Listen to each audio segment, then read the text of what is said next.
Hiya, I'm in Limerick City and I'm cycling up John Street, and I've just come off the train and I spotted something in a shop window that looks really quite bizarre. Maybe it's a joke, maybe it's just weird, but I'm going to double back now and have a look and see will they talk to me.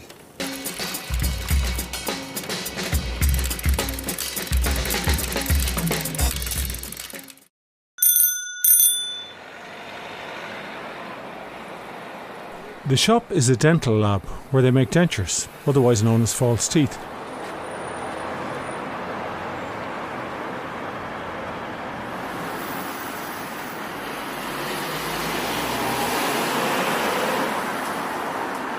Do you mind if I asked you about the teeth? Yeah. Well, how it came about was I was here one day and a guy came in with about 3 sets of teeth in a plastic bag. He wanted me to buy them off of him, man in his 70s. So I said to him, I said, Jesus, I said, you must be having me on. He said, they're of no value to me. But he was a bit insistent. I tell you what I do, I says, I'll take them off you, I'll throw them into a jar, and I had them in a jar there for a while, you know. And the reaction I got from the customers was just amazing. They were saying, Jesus, you're not selling second-hand teeth. My daughter walks to me and she says, Dad, why don't you put them on the window? And I put it on the window. And the reaction I get is just incredible.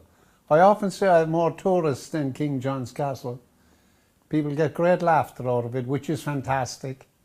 And that's how it all came about. What I really call my jar of teeth is the silent salesman. When I'm not here, it draws the customers.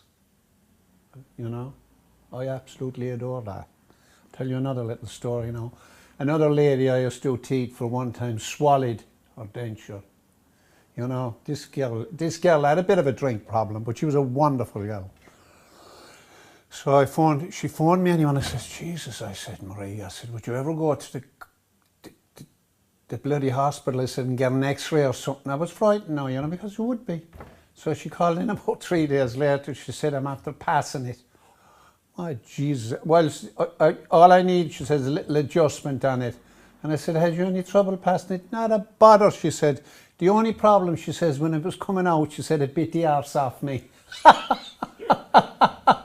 She's dead sense, but she had a tremendous sense of humour, you know. But I thought it was so funny.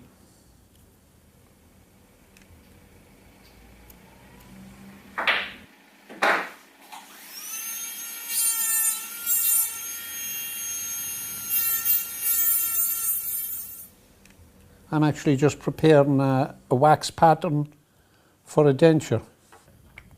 So you can see what you're trying to do is you're trying to get the shade right, the aesthetics right, everything about it. And that's the wonderful thing about this place as well, that people actually see you. You're away foreign and you're invited into these little craft shops and they'll show you what they're doing. I was often saying we should apply the same principle here in Ireland, you know, because there's some wonderful crafts. There's a lot of people come in on. They ask me why I sell them. I don't sell them, you know. They take me. One lady was in only a week or two ago. She wanted them for her pub to put them into her own jar. So I'm starting a kind of a trend because it gets a tremendous reaction. You know, it's incredible, really. When you're in the depths of despair, I often say, see other people laugh. It's just incredible, you know. And the tourists love it. The Chinese absolutely adore it. They'd be busting their sides laughing at it, taking photographs of it, and just absolutely, the reaction it gets. If I never done anything decent in the world, I'd put that out there, and the laughter you get is just incredible. Yeah. And that's how my jar of tea, and it's going to stay there, because at times it gives me a lift besides the other people outside the window. Yeah. And that's what it's all about. But ceramics is fantastic. But you see the problem then as well. The last guy I worked for, it must be over 30 years ago, again I fell out with him. Why are you falling out with your bosses? I had a bit of a problem with drink at the time. Oh, right. I thought I was God. You know, terrible place to be, isn't it? How did you sort out the drink? How did you get off the drink? A brother of mine introduced me to the wonderful thing called AA. Great. And I'm there ever since. And do you go every day or? I go every week. Okay. That's helping out. That's fantastic. I've changed. It kind of rattles you in the end, you know, you lose the will to live, I suppose, for the want of a better description. You know, when you get up in the morning and you're kind of enthusiastic for life, you don't have that. And when that goes out of your life, you're losing so much, you know. I know it sounds a bit ridiculous, but you'd be often saying to yourself, because every day is a magic day. If you want it to be, as a guy said to me one time, once you stay on the pitch, drink brings you off of the pitch. You're gone. You know, you turn out to be that selfish, greedy little basket everything is about, you know. And it just takes you. I mean, I see it with the young people there now, even with the methadone clinic around the corner. It's so sad, because they're young. I mean, you can't be Jews. Jesus Christ, if you could only buy it.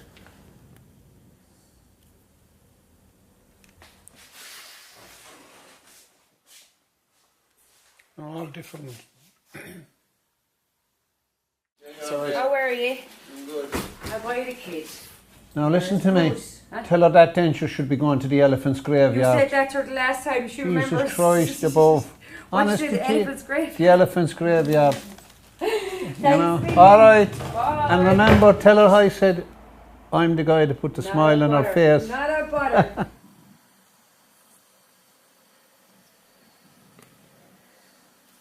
And I often say to people, you know, I can't make you happy, but I can make you smile. You know, little things like that. And to me, that's what it's all about, you know.